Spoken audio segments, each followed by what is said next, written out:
అభినవ అన్నమయ్య డాక్టర్ గరిమెళ్ల బాలకృష్ణ ప్రసాద్కు వారి శిష్యులు ఘన నివాళులు అర్పించారు.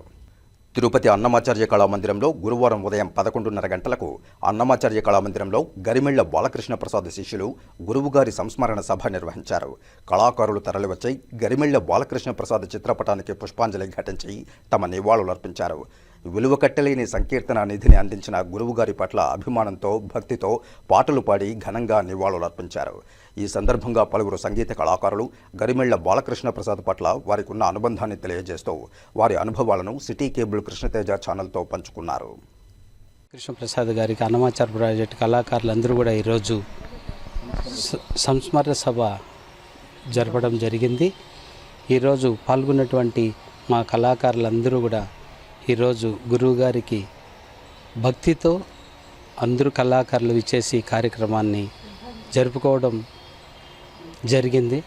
కావున దయచేసి ఇక్కడ ఉన్నటువంటి తిరుమల తిరుపతి దేవస్థానం కార్యనిర్వహణాధికారి కానీ, అదేవిధంగా టీటీడీ చైర్మన్ గారు కానీ, అదేవిధంగా సంయుక్త కార్యనిర్వహణాధికారులు కానీ అందరూ కూడా దీంట్లో బాధ్యత తీసుకొని బాలకృష్ణ ప్రసాద్ గారి గురువు గారి విగ్రహాన్ని ఏర్పాటు చేయాలని చెప్పి, అదేవిధంగా ఆయనకి పద్మశ్రీ అవార్డుని రికమెండేషన్ చేసి తీసివ్వాలని చెప్పి టీటీడీ బాధ్యత తీసుకోవాలని చెప్పి అన్నమాచార్య ప్రాజెక్టు కళాకారుల తరఫున మేము విన్నవించుకుంటూ కోరి ప్రార్థిస్తున్నాం.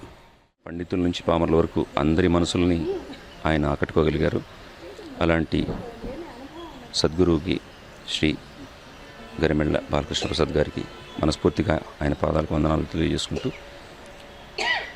ఆయన లోటు ఎవరు తీర్చలేనిది, ఆయనకి మా ప్రగాఢ సంతాపాన్ని తెలియజేసుకుంటూ వారి కుటుంబానికి మా అన్నమాచార్య ప్రాజెక్ట్ కళాకారులు ఎప్పుడు రుణపడి ఉంటుంది. గురువుగారు మాత్రం మాకెంతో చేశారు. ఆ రోజు మా ఆశ్రమాన్ని అంతా చూసి మా పిల్లల్ని అందరినీ ఆశీర్వదించి మళ్ళీ నేను రావాలి కోరుకుంటున్నాను అని చెప్పారు. అది వారితో నాకు ఉన్న మధురానుభూతి.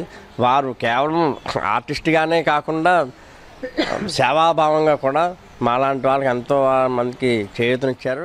వారు ట్యూన్ చేసిన సంకీర్తనలే మాకు ఇప్పటికీ చాలా కాన్సర్ట్స్లో మేము పాడి భుక్తిని ప్రసాదించుకుంటున్నాము. వారి యొక్క సంతాప సభలో మేము పాల్గొని వారికి ఈ రకంగా సంతాపాన్ని తెలియజేయడం చాలా బాధాకరం. ఆయన ఎక్కడ ఉన్నానో మనస్ఫూర్తిగా వారికి వైకుంఠ స్వర్గప్రాప్తి కలగాలని ఆ దేవదేవుడైన శ్రీ వెంకటేశ్వర స్వామిని మనస్ఫూర్తిగా కోరి ప్రార్థిస్తున్నాము. మాకు అన్నమాచార్య కీర్తనలు పాడే అదృష్టాన్ని స్వామివారు ప్రసాదించారు. కానీ గురువుగారి కీర్తనలు పాడే అదృష్టాన్ని గురువుగారే ప్రసాదించారు.